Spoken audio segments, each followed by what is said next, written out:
Crypto's bouncing. Is it real this time? Let's find out.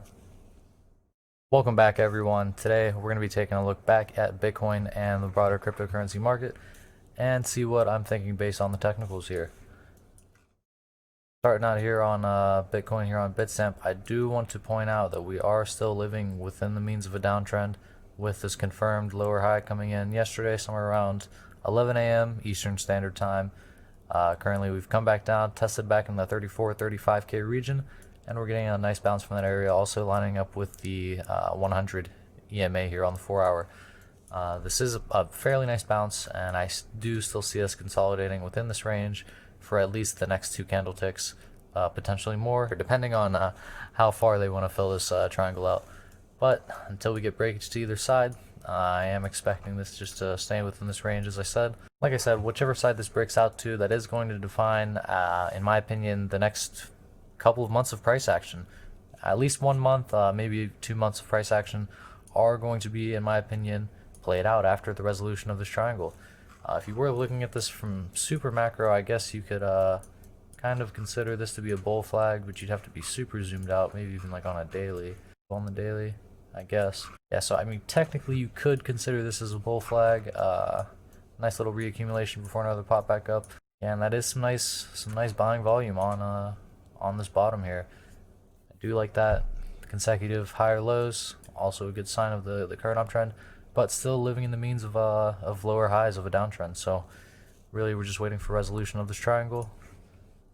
Let's take a look down here. 4-hour RSI looks like it's breaking above the moving average, and that is a good sign as well. This has been a pretty powerful bounce from that 100 EMA, and I do expect the 4-hour Stokes to also turn around here if we continue on with this momentum. Take a look at the daily. Daily still headed down. Yeah, daily does not look good. I mean, really looking like the beginnings of a downtrend, people, which could be potentially a very large drop of 30 to 40% once again. But we did already get our 27% dump, and that is a nice little bit of liquidity for a rip back up to the upside. But it's a lot quicker than I was hoping for or expecting. Just don't know if it's going to be enough power, but we'll have to see how that one plays out. Taking a look at the daily momentum oscillators here, Stokes headed back down, losing the bullish control zone, and back in neutral zone territory. RSI as well. It's lost the moving average for quite a few days now, failing to regain control of the bullish control zone and trading back within the neutral zone at the current moment in time. Volatility, obviously it's very volatile at the current moment in time. With that volatility, there's going to be some huge price swings, a lot of price action to get people wrecked. Up, down to an hourly here. See how this looks. Hourly, we did break back above the death cross and confirm another golden cross, and currently we're seeing if we can defend it. If we do cross this down once again on the hourly and confirm another death cross, I do not believe it to be a fake out this time. It's probably going to be the real deal, and a lot of people are going to get wrecked. Let's go ahead and take the measured move off of this formation. So to the downside, the measured move from this is back down to, what do you know, the mid 25K region. Not a big surprise there.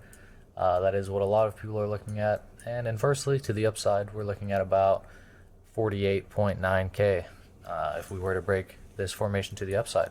I guess along with the volatility comes huge potential for very large moves to the up and downside. Hourly stochastics here, up and very erect to the upside, failing to break down into the bearish control zone there, and just kind of rocketing straight up through the neutral zone at the current moment in time. Hourly RSI as well, breaking above the moving average, absolutely blasting through it, and gaining divergence away from the moving average there. Very nice, very nice. And we're beginning to break back above the moving average on the volatility, so I do expect us to begin ramping up on the volatility, like you can see here. Pretty much every example, when we break back up, we begin ramping back up, and the move becomes more and more volatile. So we've had a little bit of time to kind of cool off, and now we're about to have an extremely volatile move coming soon, probably within, really, realistically, the next few hours. So we'll see how that plays out. Maybe not the next few. I was very zoomed out. Probably within the next 10 to 12 hours, I would say, somewhere in that range. I think that just about wraps it up for BIX. Hop on over to Ethereum. Here is we are getting a little bit of dumpage. Did break above this descending trend line here, but you know, just like to the downside, you can do it to the upside. When one resistance fails, you redraw another one. So this is the current one, and it lines up pretty nicely with the descending trend line on Bitcoin as well. Looks like around the same time period. So currently, as long as we're living below that, can't really get too excited for bounces like this. And let's go ahead and draw one in for the bottom side here. Gotta get real close to see the closure on that one. Do super aggressive for closures. Let's just do closures. No, it's super volatile times. We'll do more aggressive one like this. So as long as we are playing within this triangle formation here, you expect us just to be ranging. However, as well as on Bitcoin, the volatility on Ethereum is about to start ramping up once again, and we are about to get a very volatile move within the next 10 to 12 hours, just like Bitcoin. It's going to be a massive one, people. So get ready, get your accounts logged in, and prepare for the carnage, potentially. But there is some hope for the bulls. We do have the hourly soaks across to the upside on Ethereum here, and as well as above the moving average on the hourly. Looks like not really diverging and blasting off as much as on Bitcoin. Looks like we are about to come back down and get a test of this on the hourly here. So we could potentially come back down and test the bottom side of the range once again. Let's go up to some higher time frames here and see if that has any influence. Sorry people, we're going kind of backwards here. We're going to go from the daily back to the 4 hour, maybe back to the hourly, and then we'll daily as well, just in a downtrend. We only have 2 touches, so we need 3 to confirm a trend, but lower highs, low, potentially another lower low coming. So we'll see how that plays out. Definitely this is going to be a very important day coming up.